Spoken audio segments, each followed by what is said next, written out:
Welcome to another edition of Inspired Stories, where leaders share their experiences so we can learn from their successes, how they've overcome adversity, and explore current challenges they're facing. Welcome to another edition of the Inspired Stories podcast, where leaders share their experiences so we can learn from their successes and be inspired by how they've overcome adversity. My name is Anthony Codispoti, and today's guest is John Darby, CEO of Mercy House, a company with 8 assisted living and memory care facilities in Central Texas. They know that it can be difficult to find the right community for yourself or a loved one, which is why they provide the best elder care in and around Central Texas. They specialize in providing assisted living and memory care in their small facilities, where they use a family-oriented model of care to ensure that everyone feels at home at Mercy House. They offer tours so you can see firsthand the quality of the facility and the care that is delivered consistently. John is also the CEO of Torch, the Texas Organization of Residential Care Homes. He holds the Certified Assisted Living Manager credential. He was honored by the Business Examiner's 40 Under 40 Emerging Leaders list and also honored by the Olympians Leaders for the 21st Century. John is a 1997 graduate of the University of Washington and earned a master's degree in business administration from Concordia University. He graduated with the 2001 Leadership Thurston County class and later earned his Six Sigma Green Belt. Now, before we get into all that good stuff, today's episode is brought to you by my company, Add Back Benefits Agency, where we offer very specific and unique employee benefits that are both great for your team and fiscally optimized for your bottom line. One recent client was able to add over $900 per employee per year in extra cash flow by implementing one of our programs. Results vary for each company, and some organizations may not be eligible. To find out if your company qualifies, contact us today at addbackbenefitsagency.com. Now back to our guest today, the CEO of the Mercy House. John, I appreciate you making the time to share your story today. Anthony, I'm excited to be here. All right. So, John, tell us about the journey that led you into the senior care industry in the first place. Sure. So, I spent most of my years growing up sitting in a Medicaid nursing home, that made headlines from the 80s. Had an uncle that had MS and also had some intellectual disabilities, and he was declared, after he was declared terminal, he lived another 15 years just by sheer willpower.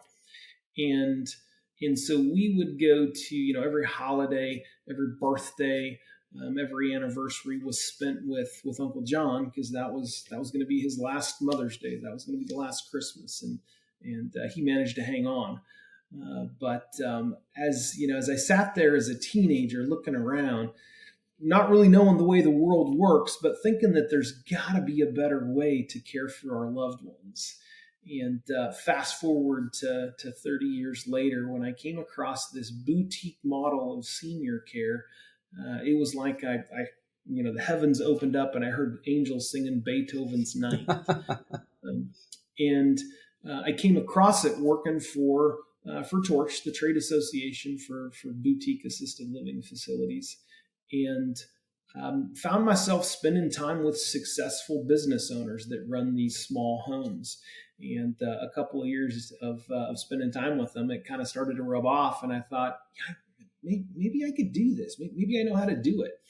And after thinking about it for a little while, a friend approached me and said, "I think you're right. This is a great model." And spent a little bit of time looking around. The right opportunity came along, and we jumped in.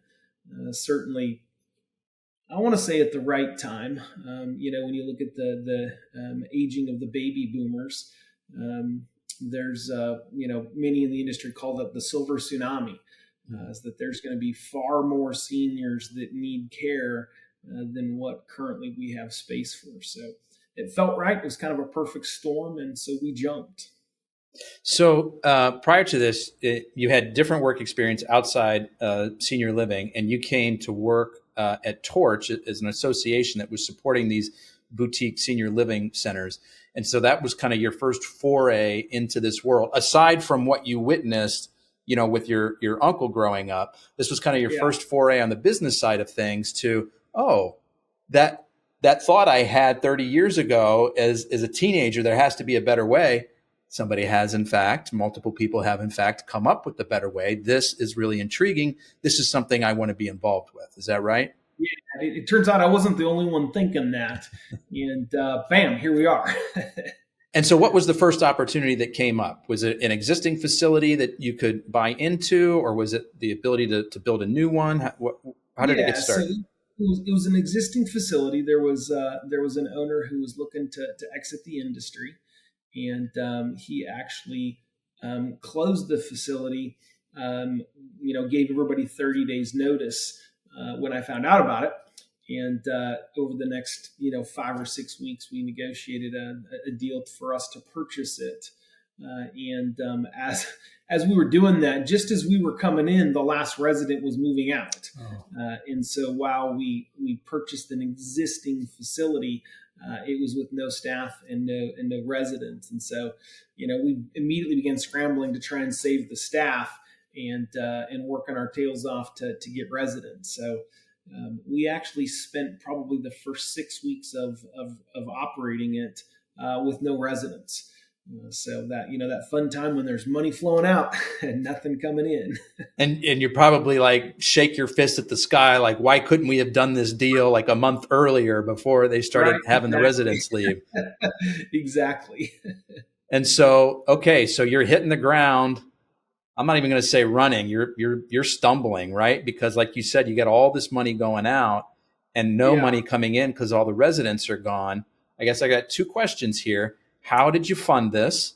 And how did you start getting residents back in the doors? Sure. So it turns out that SBA loves these boutique assisted living facilities because, the majority of the asset that, in this case, that we purchased was real estate. And so we were able to secure an SBA loan that was, pretty heavily collateralized against the real estate of the home. And so in this case, we were able to purchase the facility for the cost of the real estate, but it had much more value as a business. And so my partner and I came up with a little bit of money and went off running. And then when it comes to filling it up, you commented that I was stumbling. Yes, we were stumbling, but we were stumbling. You know how when you're running downhill and your body is going faster than your legs will carry you? It was at that pace that we were stumbling. And I think that, one of the things that I've been in and around small businesses and business in general, one of the miscalculations I made when it came to coming into this industry is it never stops. It never closes. When you're, if you're in a Subway franchise or you're an insurance agent or any myriad of other small business opportunities, you get to at some point hang up the phone and go home. Yeah. We don't get to do that. It follows us, and we've got, we're staffed 24/7 until somebody gets sick.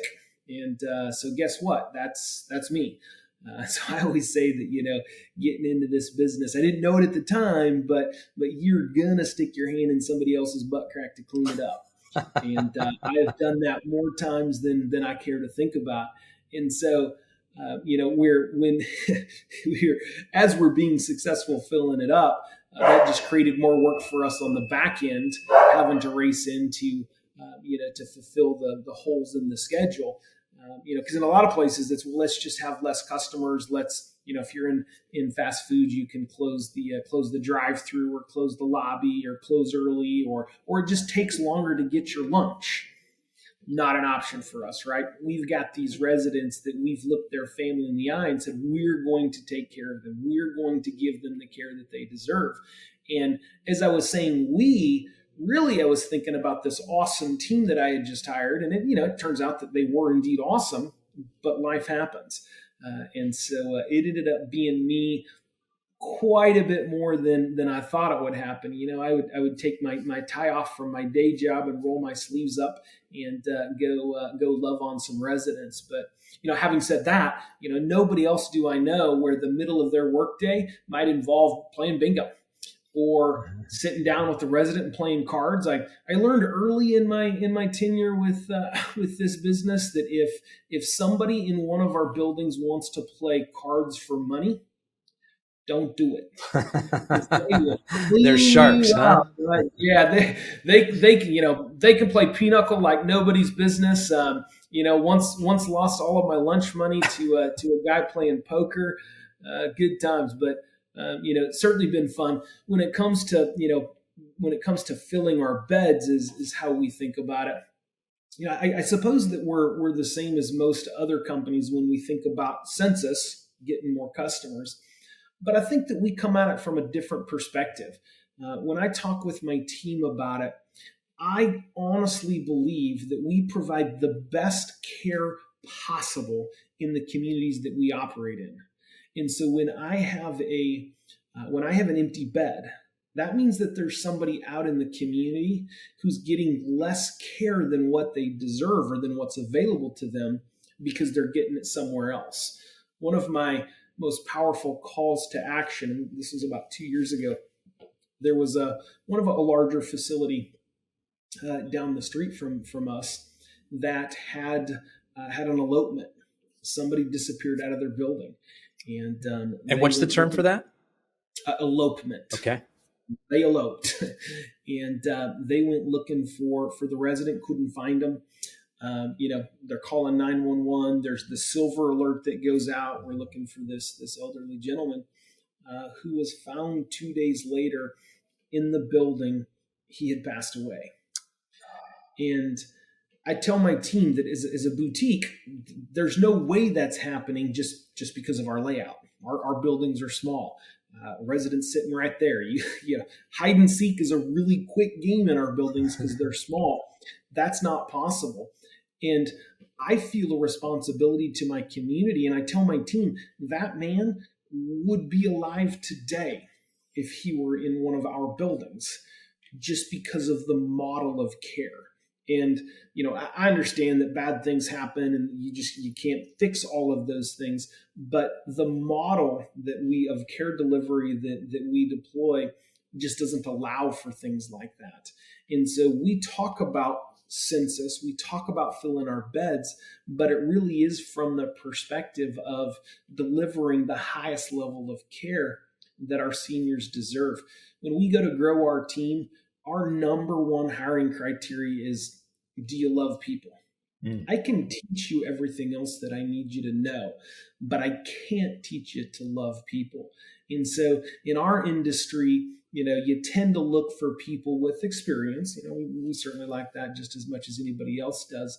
But if I have to pick between two potential staff members, where one has worked in another facility taking care of multiple seniors, and another one has gotten their experience at home, caregiving for their grandmother, I'm going to pick that one because they're doing that because they love their grandmother, they love their family, and so again, I can teach you how to properly bathe different types of people with different types of conditions, and I can teach you to med pass, but at its core, I can't teach you to love people. Several things there I want to unpack, but the last one in particular, I have a great aunt who just went into a senior facility here. And she's still very mobile and active and can care for herself. And we went to visit her a couple months ago. And it sounds exactly like the type of facility that you have. She was so happy and excited to be there.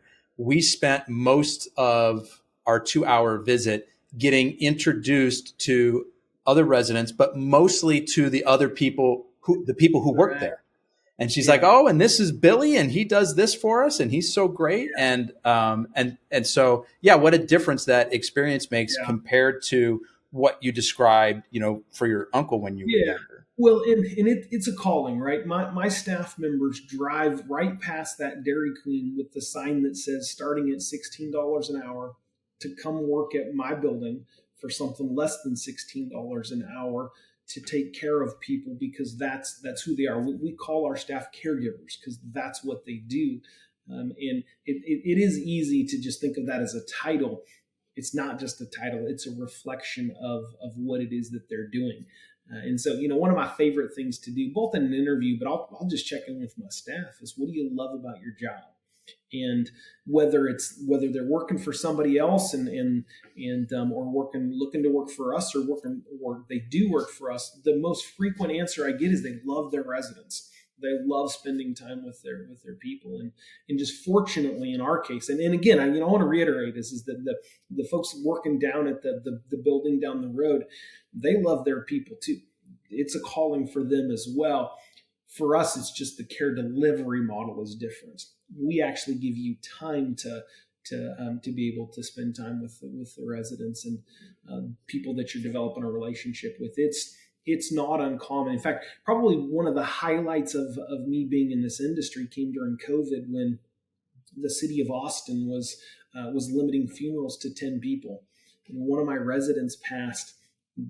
10 people got to go to her funeral, and they asked me to be one of her pallbearers. Oh, wow. It's not uncommon for somebody's obituary to actually call out specific staff members' names. We're a private business, we're for profit, but we on a regular basis get families wanting to make donations to a private business. And I'm like, no, we're for profit, we're good. They're like, no, you guys took such great care of mom. And I actually love that when that happens, because I then turn that around to our staff and I'm like, well, it wasn't me that did that every day. Let's have a party. Let's buy some gifts. Let's do, a spa day for the girls that did take care of your mom. It ends up being a win-win. So talk to me more about what makes your model different. So, we put our resources into payroll and into care as opposed into real estate.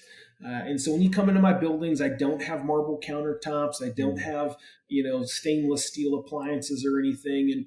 And that's on purpose, because I've never sat with somebody and their family as they're passing on and heard somebody say, I wish there were marble countertops in here. But rather I hear, hey, we love the level of care / the frequency of care. And so for us, our model is 1 direct caregiver to 7 residents. The industry really is probably 1 to 16 on average, just the way you look at the way the costs break down.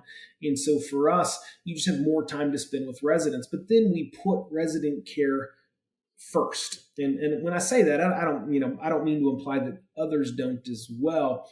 But the way we operationalize that is, if you're in a resident's room cleaning their room and, you're about to take out their garbage, but they're like, hey, let's chat.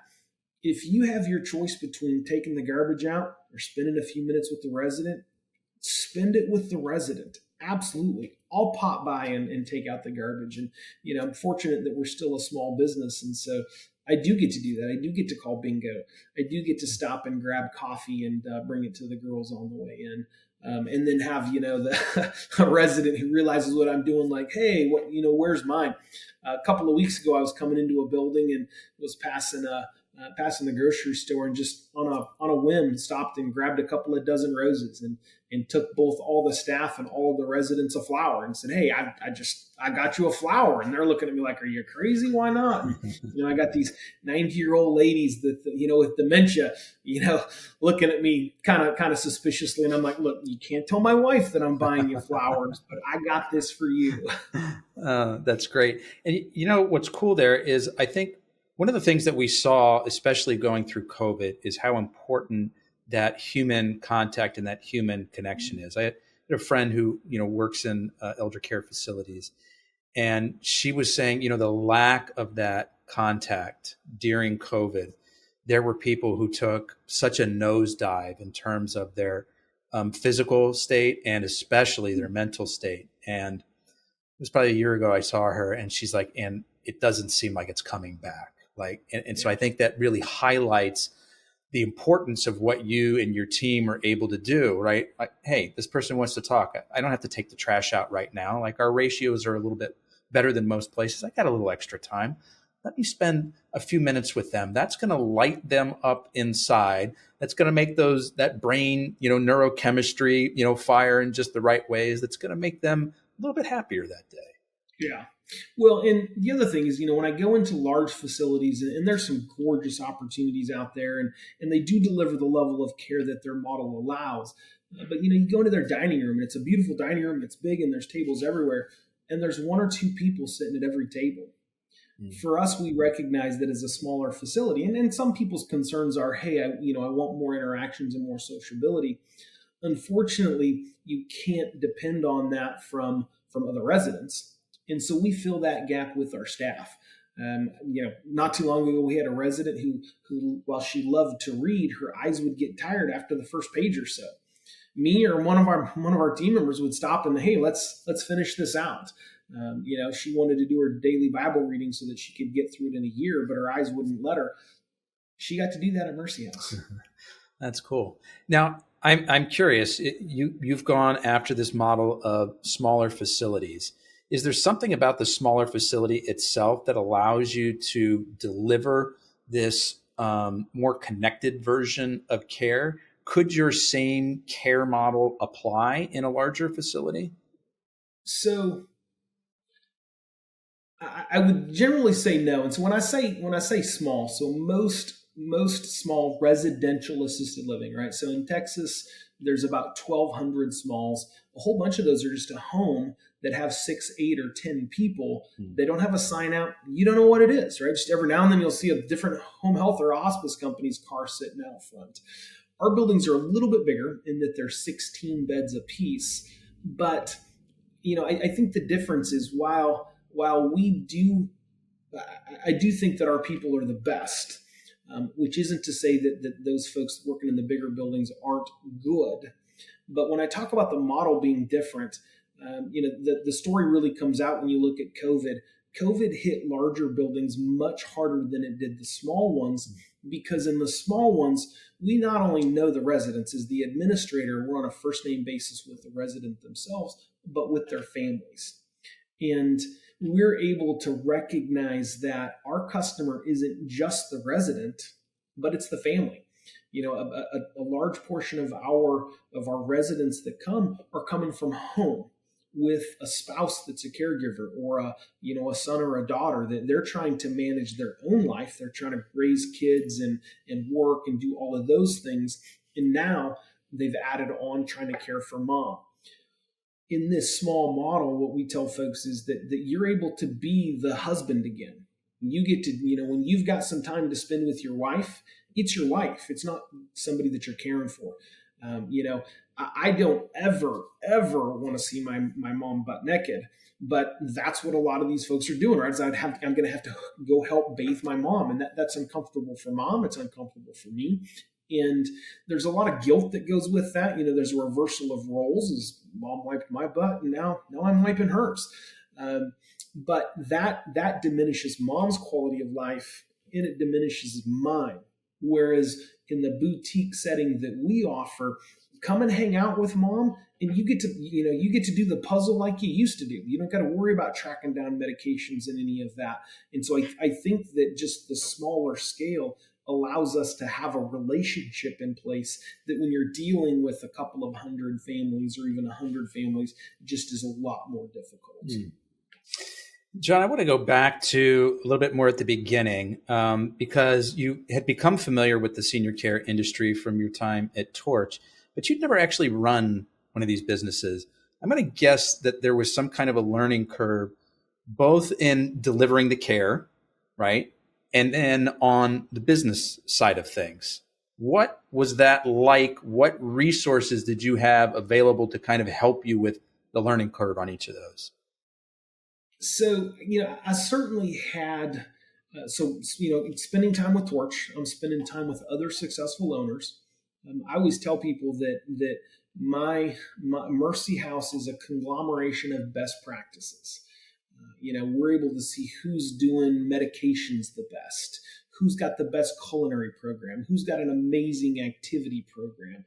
And, the industry is very collaborative, but in my role with Torch, I got to spend time with those individuals to be able to learn from them on a regular basis. And so I would say from the technical portion of the industry, I was far ahead of others. And as I say that, I don't think that's unique to me. Regardless of what industry you're in, you've got a trade association, you've got a state association, you've got a local chamber of commerce where you can go and meet what tends to be the more successful people, and you can learn from those.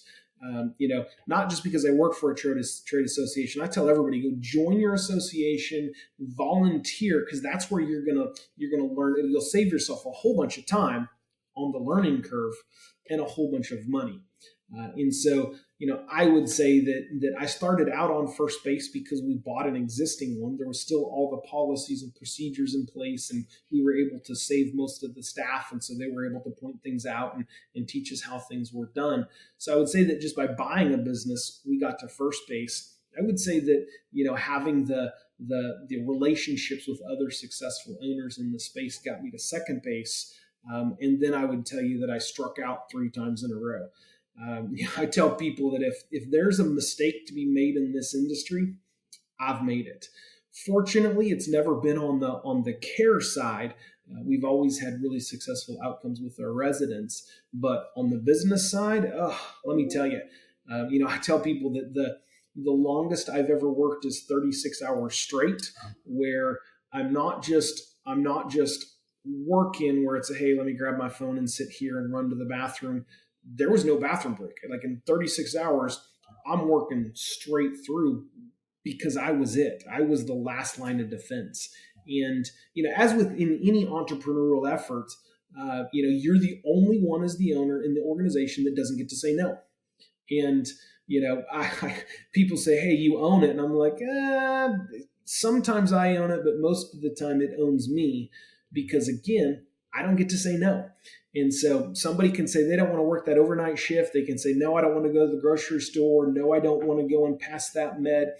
Everybody in my organization can say no, but me. And okay, yes, there's be ramifications for those. But at the end of the day, something needs to be done on Christmas Day. Not only am I the only one that doesn't get to say no, how good do I feel about yanking somebody away from their family when it's my business? And so, this is the hardest thing I've ever done. And if, there's been some times where, they say, oh, you hit rock bottom and there's nowhere to go up from there. You can find a new low. Well, for me, it was just, I hit rock bottom and then I smacked my face as I was getting drug along the bottom. So it wasn't I hit rock bottom and I popped right back up. And so, again, this business does have a tendency to chew you up and spit you out and then laugh at you when you're sitting there like, what did I get into? And so, I would say the first 2 years in this business was really difficult. Yeah. We started to get things figured out. And then once we thought we had it figured out, we're like, hey, let's just go buy 5 buildings at one time. And it didn't just start all over again. It started all over with a couple of tons of bricks just beaten down on us. And it went back into a couple of years of tough times before we were able to start to get our feet under us and figure that piece out as well. Can we maybe get into like a specific example of a particular struggle that you guys went through during this time and how you came through it? So for us, again, my philosophy of offering the best level of care and that everybody deserves a great life, we sometimes give more grace to a potential resident than what we ought. And what I mean by that is, you will, 80% of all assisted living residents have some form of memory deficit. And there are individuals who dementia has just taken so much of their identity that they're not who they used to be. And some of them can be, the disease has turned them into a monster, really. And we took in a resident that had been removed from a couple of other facilities. We had hoped that the smaller boutique setting with a higher level of care would meet his needs. And so we accepted a resident who we should not have. And the resident, again, he wasn't who he used to be. We're faced with, struggling with the disease as much as he is. And so, he would his life was miserable. He was an amputee, so he only had one leg, and so he's not mobile. Had extreme behaviors, became violent when the sun went down, and if you got within arm's reach of him, he would smack you. If you got within his throwing reach of you, he would throw anything he could get his hands on at you. Again, not him. It's definitely the disease running its course, and we worked really hard to try and meet his needs, and we just weren't able to. Well, and that's just the physical stuff. The verbal abuse was just nonstop. Recognize that, we're taking care of a population that grew up in a very different time. So they have a very different view of race relations, a very different view of gender relations. And while, most of the population has adjusted, and I would say that our residents adjust as well, once dementia starts taking away your faculties, all of that propriety goes out. And so there was a significant amount of verbal abuse that our staff was taking. Again, this is a really small home. It's just 2 caregivers. And it got to the point where staff was calling out because they couldn't take the abuse. And I couldn't blame them. Somebody who was screaming at the top of their lungs for 12 hours straight in a small home, it wears on everybody. And there just wasn't a good solution. And unfortunately, there's a gap in our system in being able to deliver care to somebody in this situation. I'm happy to say that eventually, his medical team was able to get him on the right, on the right mix of medication that helped him be who he really is, and he ended up living successfully for a number of years in a larger facility. But there was about a 15-day period where, my shortest day was 16 days where I was the direct caregiver. Wow. That's the point where I worked 36 hours straight, where I didn't dare take eyes off of him because, not only was he a danger to other residents and to staff, he was a danger to himself as well. And so there was, in that 15-day period, can be honest with you, there was more than one time where I was pushed past my breaking point, where I didn't know if I wanted to come back from there. I was so far past that breaking point that I didn't know if I wanted to come back from that breaking point. And, in a time like that, it's really hard to remember that it's a business. It's really hard to remember that this is a person, that this is a person who deserves care, and that this person deserves love.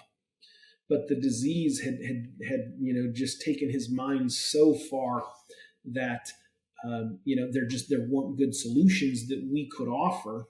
And it took us a couple of weeks to be able to help him get a solution. But during that time, again, more than one point where I was pushed past my breaking point, where I was glad I was alone, where, I'm sure that I looked like a zombie, but didn't know because I was afraid to look in a mirror. And at that point, it was an act of God that I made through it. It was only by the grace of God that I made it through, and was able to, him having a successful outcome really had nothing to do with us, except that we were able to, provide him a safe place to be, while a solution was able to reveal itself. You guys were a bridge during this difficult time while the medical team was, working on his meds to get him to a more stabilized place, and I think one of the nice things that comes out of a really challenging situation like that you went through is you discover that you are capable of even more than you thought was possible. You find a new level of inner strength. Not that you never want to be back into a situation that pushes you so far again, but that you're made of tough stuff. Like you can endure and come through it. And I'm curious, after having gone through that, Was there anything about your procedures or your policies that you guys changed going forward? Or if it was just kind of like, man, that was kind of just an outlier and nothing we could do differently next time? Yeah. Well, so we certainly swore to ourselves that if there was anybody questionable in terms of their behaviors, that we would just help them find someplace else to live, but wouldn't accept them into our building. And so coming out of that experience, it was just a hard no. If somebody had any even suspected behaviors, we were going to let them find another place to live or somewhere else to live. Having said that, we're our heart is for seniors, and so we've never had a situation get that bad. We've had some close, because we do tend to lead with grace. A lot of our peers in this industry are corporate or much larger entities, owned by much larger entities, and so they have some boxes that got to be checked or not checked for them to be willing to care for somebody. And sometimes there's a story beyond the assessment. There's a story to be told that just isn't told in the paperwork. And so we do find ourselves tending more toward I say leading with grace. It's we think we can do it. Let's go ahead and try and take care of this individual. We have gotten a lot more, with our legal agreements and things. Gotten better at making sure that the family understands that we're willing to try this, but if it doesn't work, we need to have something lined up after the fact. And in that first situation, obviously it was the family had never been in that situation. It was our first time going through something like that, so we didn't have a contingency plan. If we took him in without knowing if we could take care of him, if we didn't, and when we found out we couldn't, we're like, we don't know what to do. Whereas now we're much more careful that when we do take somebody in, that we're questionable about whether their behaviors are going to fit into our population. We've got a contingency plan in place to mitigate that sooner. So I would say that was the biggest thing. Okay. So, when I talk to a lot of business owners who are the founders, right, and they started something small, in your case, one facility, and it took them a lot of effort and a lot of work, a lot of sweat and tears to figure out how to run this small entity, right? A lot of learning curves, business side, care side. And it takes a certain set of skills to be that startup guy. You don't often see that same person be successful as the business grows, because it requires a different set of skills. You've got to put different structure, different processes in place, and it can be hard to kind of step back and delegate some of that. Talk to me about what that arc has been like for you. Sure. So certainly it's not been a smooth arc. I'll tell you that. Never is. But I would say that I actually, with my skill set, went the other direction. I wasn't a skilled, day-to-day operations guy. I was much more of the skilled back office leadership. Let me focus on those things that went in to learn the day-to-day operations. And so, I came to it with a business background, with working in management in nonprofits for so many years and managing people. I would say that it's easier to learn how to pass the med than it is how to run a staff meeting. Mm-hmm. And so I had those run the business skills already, not all of them that I needed.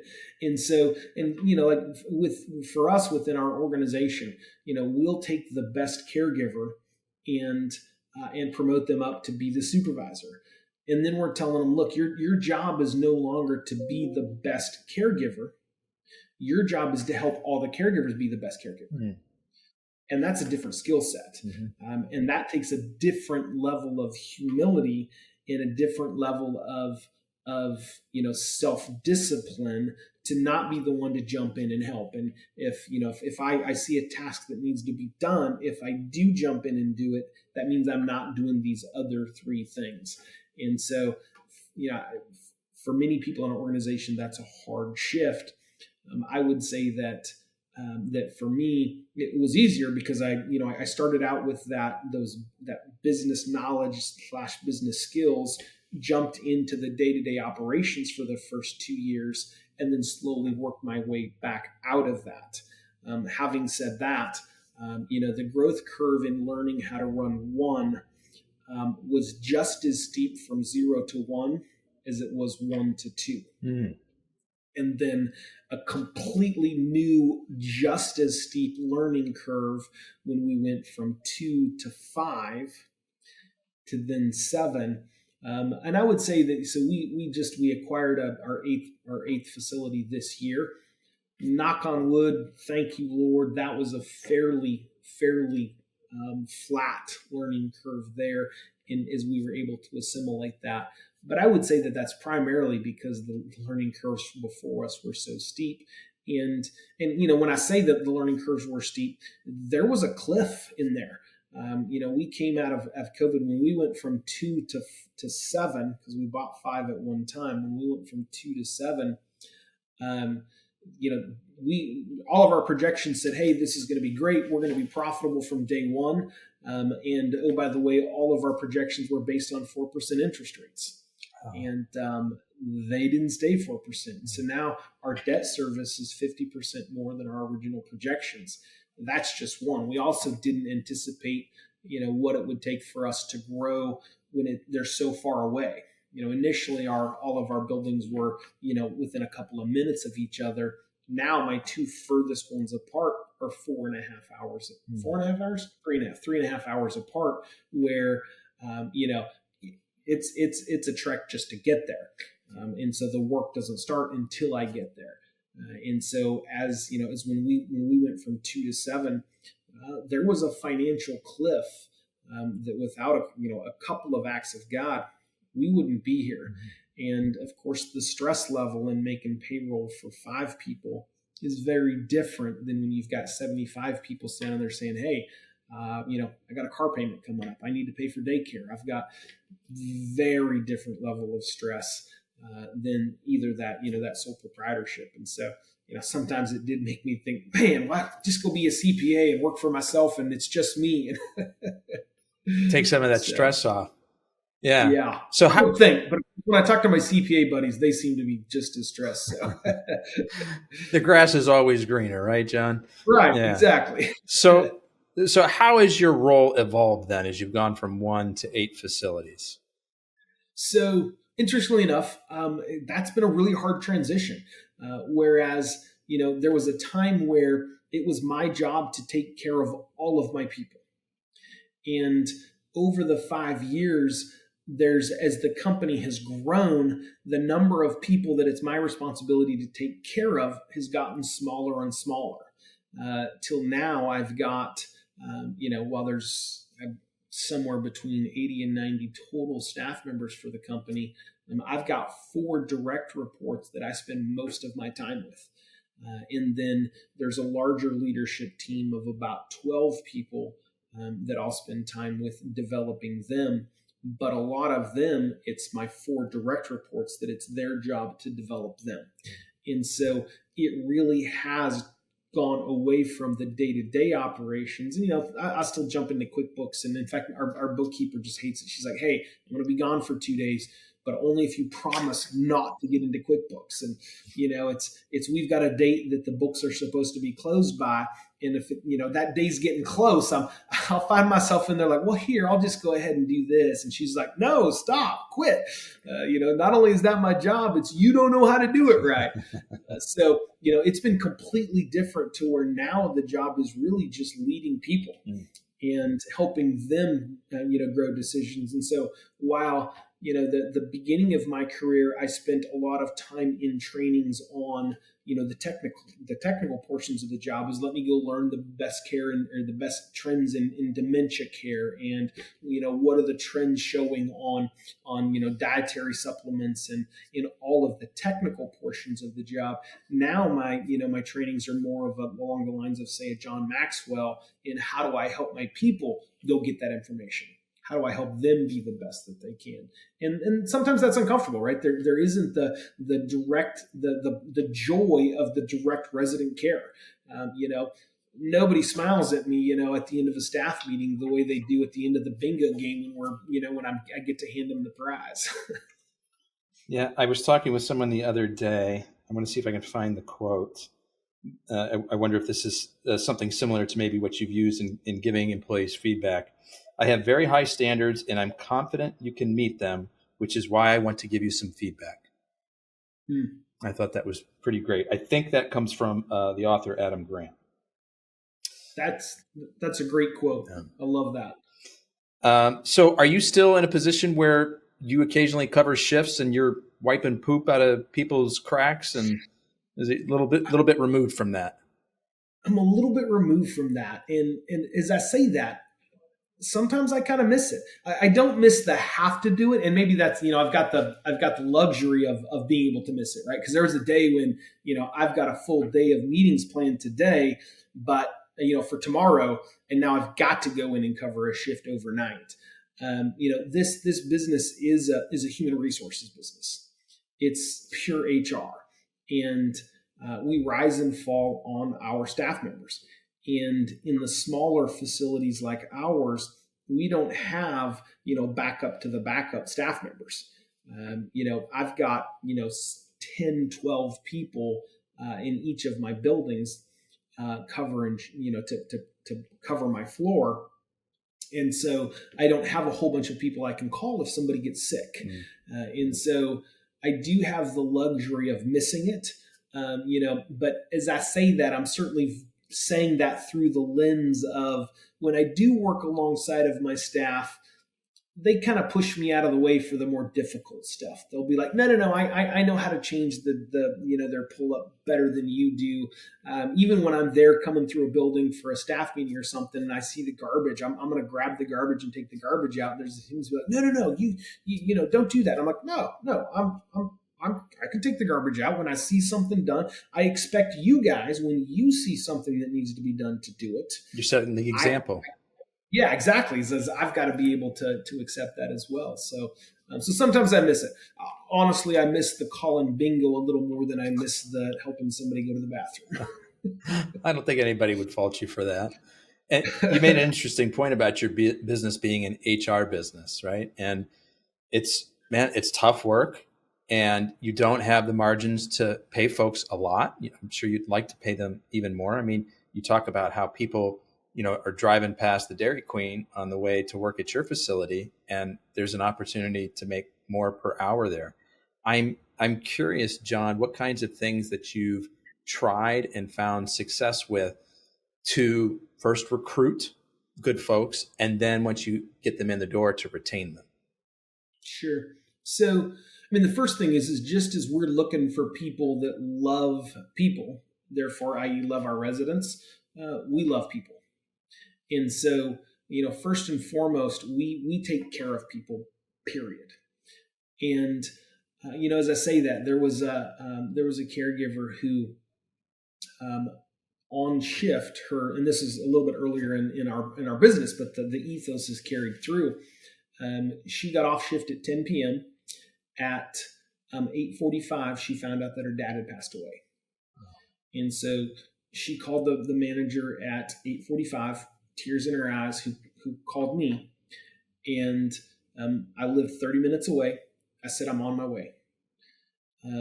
I wouldn't have, by the time I got there, or by the time I found out it's 9 o'clock to be on my way, it's 9:30 p.m. It's 9 p.m. And so I'm going to get there at 9:30. I'm going to give her 30 minutes back. It's going to take my whole evening, but I'm going to give her 30 minutes back, 30 minutes that she can go be with family. She can go and do what needs to be done for her family. And so that was an easy decision. I'll be there. I will go and give you this 30 minutes. And so then, as the ensuing days comes, we're like, hey, what can we do? How can we help?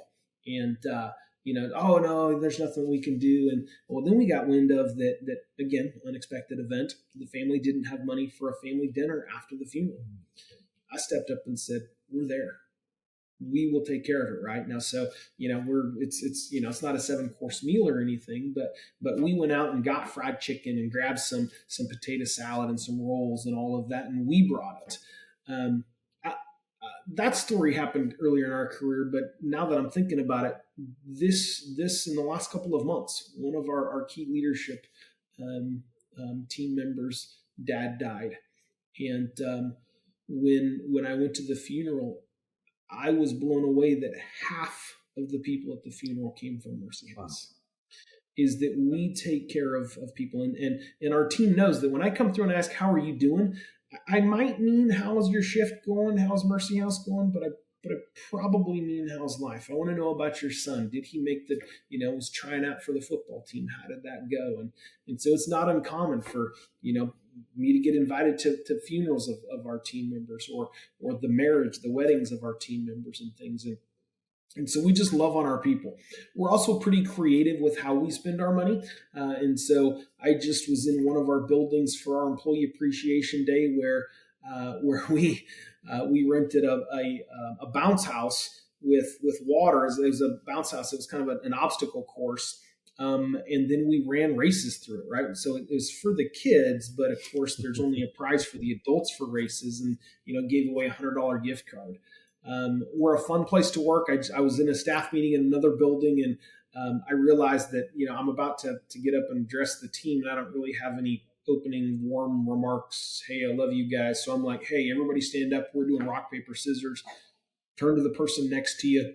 The winner takes me on, and the winner gets a $100 gift card of their choice. So we certainly like to have fun. We're all in it for the same reason. As with any team, we're that's working together 24/7, sometimes in stressful situations. The work pushes us, but we're just consistently reminding us, hey, we all want the same thing. We do work very hard on developing our staff members, and so at a leadership level, we'll read books together. So my leadership team, we've read Radical Candor, and we've committed ourselves to be radically candid with each other. We're going to give each other feedback, whether it's comfortable or not. We just got done with Dale Carnegie's How to Win Friends and Influence People. We've read Jocko's Extreme Ownership. I've actually negotiated buying cars for some of our staff members that they didn't have any skills. They'd never done it before. They didn't have anybody in their life that could do it for them. So I've helped them buy cars. Actually gone to the dealership and sat there and said, nah, we're not doing that. You need to come back with a better price. And so it's, that's what I love about being a small business is that, you walk into any business and they want to do those things, but many of them, just the way they're set up, they just don't have the ability to do that. So it's still a relatively small business, right? You've got 8 facilities. What are the future growth plans like, John? What do you think this is? So we're determined to grow right. And, as I say that, our desire for growth really comes from the realization or the belief that we offer the best care, that our model gives seniors the care that they deserve. And again, that's nothing against anybody else. It's just the way that we're set up allows us to deliver that. And so our growth plans start there, is that where can we genuinely help people? But I do believe that the best way we can help people is by being a successful business. If we weren't a successful business, we're not able to pay for a family dinner for a staff member who's having a funeral. We had a staff member who lost her fob on shift to her car. And so she worked the overnight. It's 6 a.m. It's time to go home. Can't find the fob. I spent 5 hours looking through. We went through the garbage twice. It never turned up. Well, a fob on her car was like $500. She didn't have $500. We bought the fob. I can't do that if I'm not running a successful business. And so we're determined to grow where we can actually make a difference, which of course does come back to ensuring that we're going to stay a profitable business, because the worst thing in the world would be for us to grow beyond our ability to grow, which hurts our ability to help the promises that we've already made to families that live in our Mercy houses today. So we'll grow. How big? I don't know. I think that, when you look at the population growth just in Texas, for example, the population of seniors in assisted living is expected to double in the next 10 years. But there's only about 15% of the beds of today are available. And we just don't see a lot coming online. So I think that we're in an industry, a growth industry for sure. We're fairly committed to only buying facilities. All of the 8 that we have are facilities that we acquired. I've come to the realization that I know how to run a successful assisted living facility. I don't know how to successfully build a building. So rather than go through that learning curve, we'll just focus on what we've already learned. And so we'll, when the right opportunity, and a big part of that is geographically. I actually spend time in every one of our buildings every week. And so we recently had an opportunity that was about the same distance as most of our buildings are from where I live, but it was just the opposite direction, and felt that I really couldn't do that justice at being in the opposite direction. So we're certainly looking for opportunities to grow, but we want to make sure that it's the right growth. Yeah, that makes sense. I'm a big fan of creative problem solvings. I'm curious. I did a little background that there's an innovation that you sort of introduced in terms of scheduling. Can you tell us more about that? So, yeah, most of our peers in the industry and most of the folks that I'm learning from really focused on 8-hour shifts. And we stepped away from the 8-hour shifts and just says, when does care need to be delivered? And realized that, first of all, overnight, and most folks in the industry, are lower their staffing overnight because residents are sleeping and have less care needs. But we got a little bit more creative with that and said, well, rather than stick to just 8-hour shifts that run 6 to 2, 2 to 10, 10 to 6, is we've got that the first person that's running that. But then let's look at our population and if you'll get a set of residents that they're kind of late risers, they don't get up until 8 a.m. or so. I did just call 8 a.m. late rising. In this industry, that's we'll have folks getting up at 5 and 6 a.m. But we don't have a wake up time. This is our philosophy. This is your home. We just happen to work here. And so if you get to staying up late watching Gunsmoke and end up wanting to sleep late, knock yourself out. We'll be here ready with breakfast when you are in your med pass when you're ready to get up. And so we would look at our population and say, hey, we're noticing that our residents aren't getting up till later. Rather than have somebody come in at 6 and then have nothing to do, let's run them from 7 to 3 instead of 6 to 2. Or we've got a group of residents that they're really just going to go down for a nap after lunch. Let's just have a 5-hour shift. And so we really begin to focus on the metric of what we call the hours per resident per day. And, kind of with that business background and that MBA, doing some learning from Wall Street and venture capitalists, came across the idea of a dashboard where, a lot of venture capitalists is they'll acquire a business that they don't know much about. They'll define key metrics as here are the things that we're going to focus on. And then I've just got a one-sheet piece of paper that gives a graphical depiction of what's going on with that metric. And so we focused on, amongst other things, hours per resident per day. Our biggest expense is payroll. Payroll is twice as much as everything else put together. And so we watch that very closely. And so we're looking for a key number. That changes with the population. If I've got residents on the higher needs of the care level, we'll have more hours per resident per day. But we focus on that very carefully. And when the number of residents go up, the number of hours we're spending go up. That's really easy. Everybody's all quick to hire and add staffing, but we're just as quick to lower hours. If our population declines, or if we've got residents who don't have as much care needs, we're going to lower those. Once we arrive at the target, we're going to work really hard to hit the target. From a business perspective, of course, I want the least hours possible. From a care perspective, I want the most hours possible, right? The answer is really in the middle. If I get too low, that means my residents aren't getting the care that they deserve. If I get too high, that means that I'm not running a sustainable business. And so we take those 6 key metrics and we measure them on a weekly basis. For most of us as small businesses, we close the book around, the middle of the month for the previous month, which means that we lost money last month, but it's 6 weeks past it. There's nothing I can do about it. For us, because we're measuring those metrics on a weekly basis, we can jump in. And so, for example, if one of the metrics that we watch is household expenses. And so if you're running low on your household expenses and you come across a great deal on Amazon for, say for latex gloves, which we use a lot of latex gloves. At heart, I'm a bootstrapper. There's got to be a less expensive way to do that.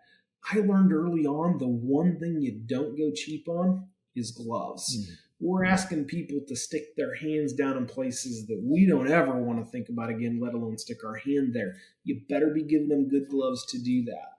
So as you're looking at your household expenses, you found a sale, but if your metric's off, you can't afford to buy those. Whereas again, most of us would just say, oh, hey, we've got a great deal here. Let's go ahead and buy it. And so we measure those on a regular basis and have those conversations so that we can manage what's going on in our business. And so while it all does revolve around the care and it's all hugs and kisses on the front end, we've got some pretty solid metrics that we're watching closely on the back end to make sure that we've got the sustainable business model to be able to continue hugging and kissing for the long haul.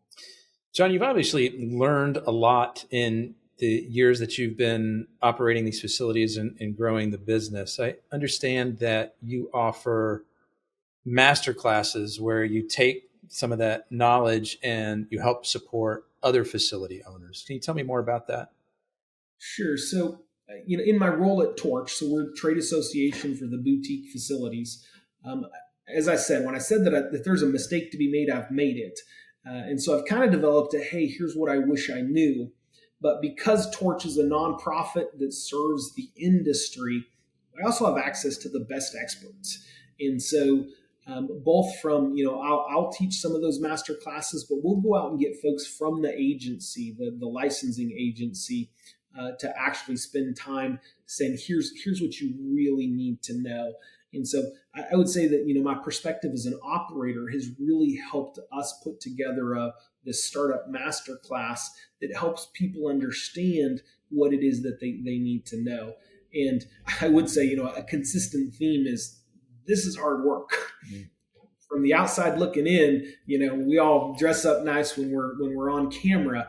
But there's a chance that when the camera goes off, this comes off and I'm going to go and scrub out a toilet that somebody clogged up. And so, that's a kind of a consistent theme for us. But that master class really is to try and help people understand what you're getting into. Oh, that's great. John, I just have one more question for you. But before I ask it, I want to do 2 things. For those listening today, if you like today's content, please hit the subscribe, like, or share button on your favorite podcast app so you'll hear more of it. I also want to let people know the best way to get in touch with you. What's that? So go to our trade association website, which is just TX Torch, like a burning, flaming torch, at txtorch.com. There's a contact us on there. You'll find me and my assistant on there, and we'll be able to answer any questions that you might have. And then the website for Mercy House is just mercy.house, correct? Yep. So anybody looking for senior care in the Central Texas area, check it out. They've got 8 facilities and growing. So last question I have for you, John. I'm curious, what do you see the big changes are that are coming to your industry in the next 5 years? So, more specifically, my industry in Texas, 95% of assisted living in Texas is private pay. Mm-hmm. And yet only 15% of baby boomers can afford private pay assisted living. Mm-hmm. When it comes to care delivery, assisted living is one of the most cost-effective ways to care for our loved ones. And yet, having said that, it's still expensive. And so when you look at many other states, they're a lot more aggressive with utilizing assisted living on the public pay side as part of the continuum of care. And so I do think that there's coming a crisis where there are many, many, many more of our seniors that need assisted living that just can't pay for it. And so I do see that there's a crisis that's going to at some point explode. I don't know that we're really talking about solutions at a national level, to a lesser degree. I mean, that's on a state-by-state basis, but I don't think that we have enough capacity to care for our loved ones. And I do come from a background of we're going to take care of our own. But what I see from this side of the business is when if I were to break my leg, my family wouldn't think twice about making sure that I got the best care available, without the guilt of, oh, hey, we're taking him to the hospital and letting somebody else take care of his needs. But when it comes to assisted living and more specifically memory care, we have this guilt about, no, it needs to be me that takes care of them, as opposed to seeking out the best care possible. There are going to be situations where there's the best care possible. And not only is not assisted living not best for everybody, my assisted living isn't best for everybody. I say that we deliver the best level of care possible. We had somebody come tour one of our buildings where he ended up deciding his family really wanted to move in with us, and he decided to move in another building that he had toured. When I got to talking to him about it, came to the realization that his wife, who had died 2 years before, was living in that other building when she passed away. And he wanted to live there because just that moment when he was able to run his power cart past the room that she lived in gave him just that little warm and fuzzy, that touch of connection to the love of his life. I was the first one to say, let me help get your stuff in there. Let me help you get there. And so while, not only is my assisted living, but assisted living in general isn't right for everybody, it is a much bigger piece of the pie than what we're currently able to serve. And so, I would say that, there certainly is that silver tsunami is a real thing. I expect that at some point in the future, I'm going to have to turn people away just because we don't have the beds. Mm-hmm.